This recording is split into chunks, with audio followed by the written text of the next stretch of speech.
Assalamualaikum warahmatullahi wabarakatuh. Nama saya Putri Anawati dari kelas Literary Criticism kelas 6B. Pada kesempatan kali ini saya akan mempresentasikan tentang film Crazy Rich Asian menggunakan teori Marxism. Film Crazy Rich Asian merupakan film komedi romantis yang dirilis pada tahun 2018. Film ini disutradarai oleh John M. Chu dan diadaptasi dari novel karya Kevin Kwan. Sekilas, film ini terlihat seperti kisah cinta antara Rachel Chu dan Nick Yong. Namun, jika dianalisis lebih dalam menggunakan teori Marxisme, film ini sebenarnya menggambarkan bagaimana kekayaan, status sosial, dan kekuasaan memengaruhi kehidupan seseorang. Melalui presentasi ini, saya akan menjelaskan bagaimana teori Marxisme dapat digunakan untuk melihat adanya perbedaan kelas sosial, ketimpangan ekonomi, serta bagaimana orang-orang kaya mempertahankan kekuasaan mereka dalam film tersebut. Sebelum memasuki analisis film, saya akan menjelaskan terlebih dahulu mengenai teori Marxisme. Apa itu teori Marxisme? Teori Marxisme adalah teori yang dikembangkan oleh Karl Marx, seorang filsuf, ekonom, dan sosiolog asal Jerman.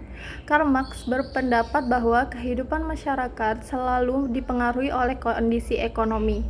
Menurutnya, hampir semua konflik dalam masyarakat berasal dari ketimpangan kepemilikan kekayaan. Marx mengatakan bahwa masyarakat terbagi menjadi dua kelompok besar, yaitu kaum borjuis dan kaum proletariat. Apa itu kaum borjuis dan kaum proletariat? Kaum borjuis adalah kelompok yang memiliki modal untuk hidup seperti perusahaan, tanah, bisnis, dan kekayaan. Karena mereka menguasai ekonomi, mereka juga memiliki kekuasaan dalam masyarakat besar. Mereka bisa menentukan aturan, standar hidup, bahkan menentukan siapa yang dianggap memiliki status yang tinggi dalam sosialisasi masyarakat itu sendiri. Menurut Marx, kaum borjuis selalu berusaha mempertahankan kekayaan dan kekuasaan mereka. Nah, apa itu kaum proletariat? Nah, kalau kaum proletariat itu sebaliknya dari kaum borjuis, yaitu adalah kaum yang masyarakatnya yang tidak memiliki modal. Mereka hidup dari bekerja. Mereka tidak mempunyai kekuatan ekonomi yang sebesar kaum borjuis. Dalam banyak kasus, kelompok ini sering mengalami ketidakadilan karena posisi mereka lebih lemah dibanding pemilik modal. Salah satu konsep yang paling terkenal dari Karl Marx adalah class struggle atau perjuangan kelas. Menurut Marx, selama ada perbedaan kelas sosial, maka akan selalu ada konflik. Kelompok kaya akan mempertahankan posisinya, sementara kelompok lain akan berusaha memperoleh kesempatan yang sama. Nah, konflik ini tidak selalu berupa perkelahian. Konflik juga bisa berupa penolakan, diskriminasi, atau perlakuan yang berbeda terhadap seseorang karena status ekonominya yang berbeda. Konsep yang keempat yaitu kapitalisme. Kapitalisme adalah sistem ekonomi yang menempatkan uang dan kepemilikan sebagai sumber utama kekuasaan. Dalam masyarakat kapitalis, orang yang biasanya memperoleh lebih banyak penghormatan, mereka mempunyai akses terhadap pendidikan terbaik, bisnis, politik, bahkan menentukan standar kehidupan masyarakat. Konsep yang kelima yaitu ideologi. Konsep ideologi adalah cara berpikir yang membuat suatu kondisi dianggap wajar. Misalnya, masyarakat menganggap bahwa orang kaya lebih terhormat daripada orang miskin.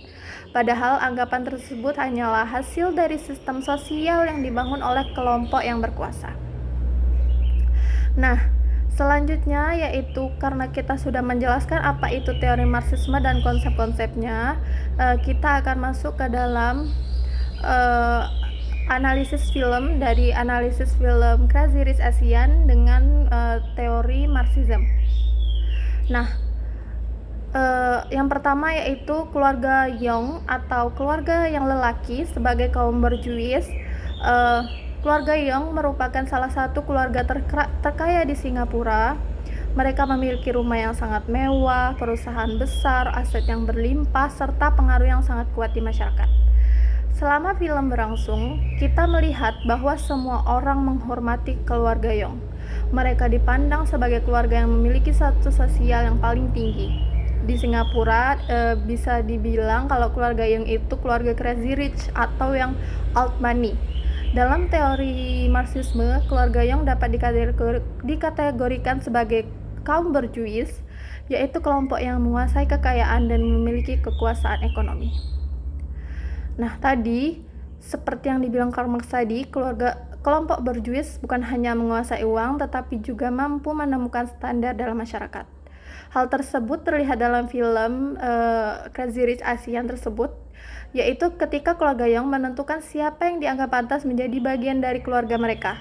Artinya, kekayaan memberi mereka kekuasaan untuk mengatur kehidupan orang lain.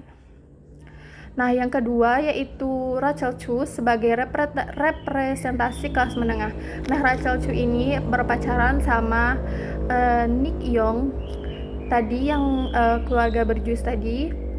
Rachel merupakan seorang profesor ekonomi di sebuah universitas di New York. Ia adalah perempuan yang cerdas, mandiri, berpendidikan tinggi, dan memiliki karir yang sangat baik.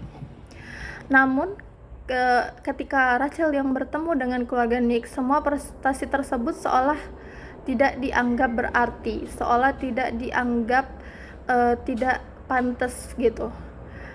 Kenapa? Karena Rachel berasal dari keluarga biasa yang tidak setara dengan keluarga Nick Young. Ia dibesarkan oleh seorang ibu tunggal dan tidak berasal dari keluarga kaya, dan ayahnya juga tidak jelas Rachel itu ayahnya di mana, meninggal atau kenapa. Dalam pandangan keluarga Young, latar belakang keluarga jauh lebih penting daripada pendidikan ataupun kemampuan seseorang. Disinilah teori Marxisme dapat diterapkan. Nah, menurut Marx, dalam masyarakat kapitalis, seseorang seringkali dinilai bukan berdasarkan kualitas dirinya.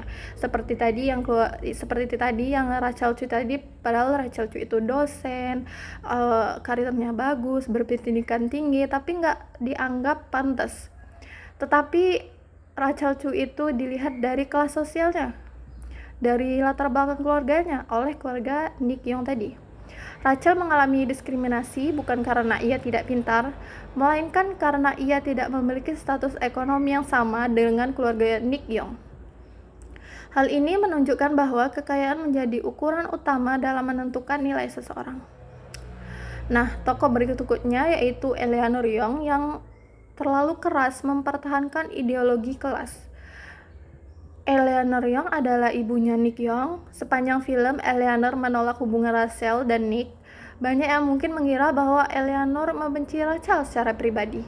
Namun, jika dianalisis menggunakan teori Marxisme, alasan sebenarnya ibunya Nick tidak suka kepada Rachel Young yaitu sebenarnya bukanlah karena kepribadian Rachel, karena alasannya yaitu Eleanor menolak Rachel karena bukan berasal dari keluarga elit. Nah, seperti yang dikatakan oleh Marx tadi, kalau kaum berjuis itu lebih melihat latar belakang keluarga. Nah, Eleanor percaya bahwa keluarga Young harus mempertahankan nama baik, kekayaan, dan status sosial mereka. Ia beranggapan bahwa si Rachel Chu tadi yang menikah dengan anggota keluarga Young harus memiliki latar belakang yang sama, tidak seperti Rachel Chu tadi. Inilah yang disebut Marx sebagai ideologi kelas. Ideologi tersebut membuat masyarakat percaya bahwa orang kaya sebaiknya tetap berada dalam lingkungan orang kaya. Tujuannya adalah agar kekayaan dan kekuasaan tetap dimiliki oleh kelompok yang sama. Dengan kata lain, Eleanor menjadi simbol bagaimana kaum berjuis mempertahankan dominasinya. Selanjutnya yaitu kemewahan sebagai simbol kapitalisme. Nah, di sepanjang film Crazy Rich Asian ini, kita disuguhkan berbagai kemewahan. Misalnya rumah Nick yang sangat besar, pesta yang megah, mobil-mobil mahal, perhiasan bernilai tinggi, pakaian bermerek, hingga pesta pernikahan yang sangat mewah yang diadakan di keluarga Nick tadi. Semua kemewahan tersebut bukan hanya menjadi lacar cerita. Kemewahan itu menunjukkan bagaimana uang menjadi simbol kekuasaan. Orang-orang memperlakukan keluarga Young dengan sangat terhormat karena memiliki kekayaan. Dalam teori Marxisme, kondisi ini merupakan ciri masyarakat kapitalis. Kapitalisme membuat orang menilai keberhasilan seseorang dari jumlah kekayaan yang dimilikinya. Akibatnya, nilai-nilai seperti kerja keras, kepribadian yang baik, maupun pendidikan seringkali dianggap kurang penting dibandingkan status ekonomi. Sama seperti kayak tadi Eleanor menganggap Rachel Chu tidak ada apa-apanya gitu. Walaupun Rachel Chu itu dosen di universitas ternama, karirnya bagus, pendidikan tinggi, tapi itu nggak dianggap sama ibunya Nick Young. Selanjutnya yaitu diskriminasi berdasarkan kelas sosial. Rachel beberapa kali mengalami perlakuan yang tidak menyenangkan. Ia menjadi bahan perbincangan oleh keluarga Nick sendiri. Beberapa orang meragukan apakah Rachel itu pantas menjadi bagian dari keluarga Young. Bahkan Rachel merasa dirinya orang asing di tengah lingkungan orang-orang kaya tersebut, padahal Rachel tidak melakukan kesalahan apapun. Perlakuan tersebut muncul hanya karena perbedaan kelas sosial. Nah, selanjutnya yaitu adegan mahjong. Adegan mahjong merupakan bagian penting dalam film ini. Pada adegan tersebut, Rachel bertemu langsung dengan Eleanor. Mereka bermain mahjong sambil berbicara mengenai hubungan Rachel dan Nick, anaknya. Rachel akhirnya memutuskan untuk mengalah dan meninggalkan Nick. Keputusan ini bukan karena Rachel kalah, melainkan karena ia ingin Nick tetap memiliki hubungan baik dengan keluarganya. Melalui adegan ini, Rachel menunjukkan bahwa dirinya memiliki harga diri, kecerdasan, dan pengorbanan yang besar. Walaupun Eleanor akhirnya menghormati Rachel, struktur sosial dalam keluarga Young sebenarnya tidak berubah. Keluarga yang tetap menjadi keluarga kaya yang memiliki kekuasaan dan pengaruh besar. Hal ini menunjukkan bahwa perubahan individu belum tentu mampu mengubah sistem sosial secara keseluruhan. Menurut teori Marxisme, sistem kelas dalam masyarakat masih tetap dipertahankan. Nah, jadi dalam kesimpulannya adalah, berdasarkan analisis yang telah saya jelaskan tadi, dapat disimpulkan bahwa film Crazy Rich Asian bukan hanya menceritakan tentang kisah cinta Rachel Chu dan Nick Young, tetapi film ini juga menggambarkan adanya ketimpangan kelas sosial, dominasi kaum kaya, serta bagaimana kekayaan mempengaruhi hubungan antar manusia. Melalui teori Marxisme, kita dapat melihat bahwa keluarga yang memiliki kaum berjuis yang memiliki kekayaan sekaligus kekuasaan. Sementara itu, Rachel Chu mewakili masyarakat kelas menengah yang berjuang memperoleh penerimaan meskipun memiliki pendidikan dan kemampuan yang sangat baik. Film ini juga menunjukkan bahwa dalam masyarakat kapitalis, status ekonomi seringkali lebih dihargai daripada kualitas seseorang. Oleh karena itu, Crazy Rich Asian dapat dipahami sebagai kritik terhadap ketimpangan sosial masih banyak terjadi dalam kehidupan masyarakat. Oke, sekian dari video saya. Saya Putri Anawati. Wassalamualaikum warahmatullahi wabarakatuh.